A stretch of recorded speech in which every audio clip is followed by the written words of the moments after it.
We came here today in support of another organization called the Clinton River Watershed, who was having a awesome idea to clean the lake. Basically, they promoted it. It was on Facebook and some other various forums, which we then went ahead and posted on our own Facebook page to help try to get as many supporters there as we could possible.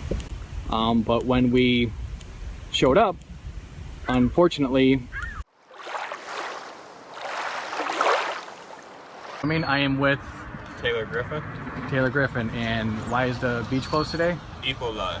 E. coli. Okay, thank you very much. Appreciate it. Yes, I already knew why, but we still wanted to get the answer, so people heard it from not our mouths of what's going on. It's reassuring to have another group come out and explain why. And we just sat back, listened, and this was their explanation on what's going on in the lake. Okay, so why can't we go into the... There's supposed to be beach closures.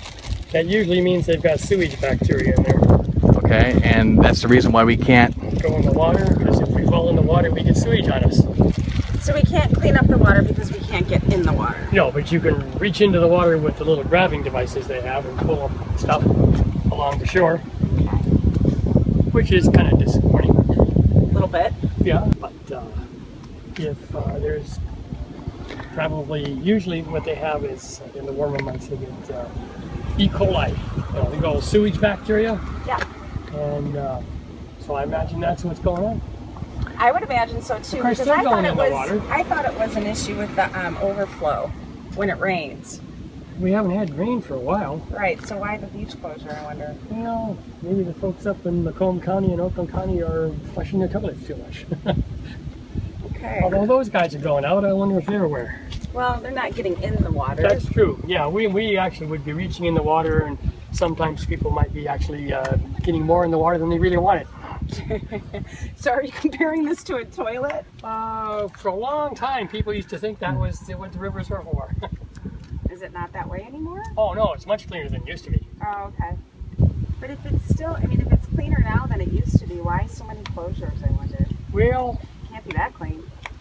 It's variable, and people are more concerned about it, so they measure more often, and they have more sensitive devices. Sometimes, I would imagine in the past, they only closed it if they saw crap floating along the surface. Now they're looking for microscopic stuff, so maybe their detection methods are better. Or maybe they just didn't care, let people go in the water anyway. Right. Fortunately, when we did show up to help support this great cause, along with a lot of other volunteers, a couple of them are going to be right here.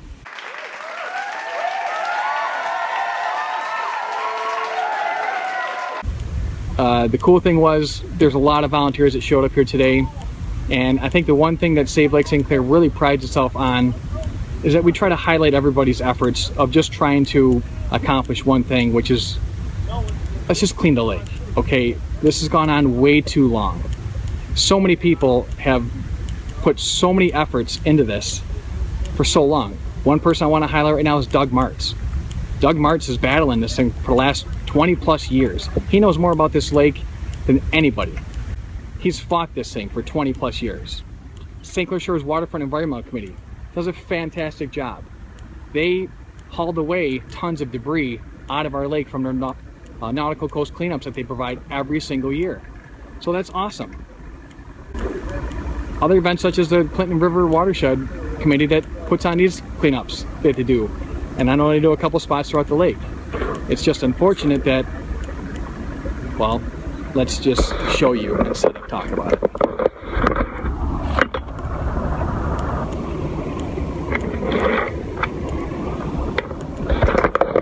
That is what's here.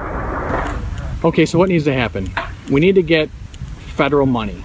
Federal money has to come into our state, which has to then lead down to our counties, Macomb County and Oakland County, to not only fix, but update our whole entire system and separate our sewage water from stormwater.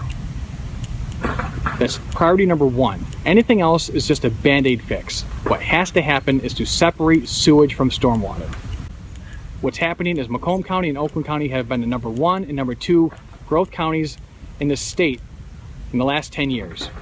Anytime it slightly rains now, we only have one of two options. Flood the basements of everybody who lives in the area with sewage, or open up the relief gates and let the sewage go into the lake. Well, what used to take a massive rainstorm to do that, now it only takes a slight rainstorm and our system fills up that fast.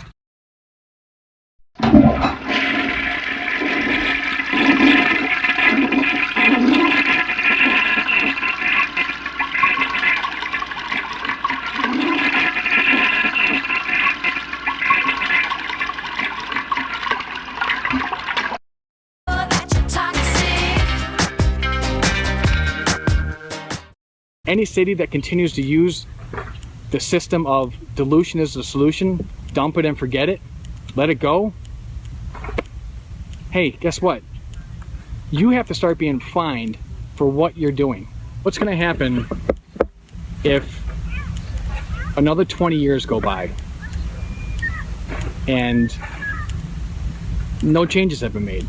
No federal monies came in, nothing. I'll tell you what's going to happen. There's not going to be a lake here anymore for you guys to enjoy. You need to see what's going on. Don't just get in a boat and take off and go to the middle of the lake. Come to the shoreline. See what's happening. See what's at risk. Because the cities want to continue to enjoy what I want to say the tax dollars that the lake will bring.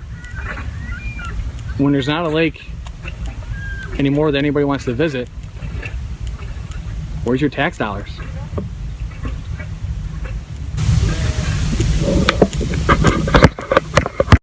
You are now being motivated. This is our time. These are our plans. We're gonna let them shine. This is our place in the human race, and we won't stop dreaming. No, we won't stop dreaming. This is our world, and this is our time. These are our plans. We're gonna let them shine. This is our place in the human race, and we won't stop dreaming. No, we won't stop dreaming. We won't stop dreaming.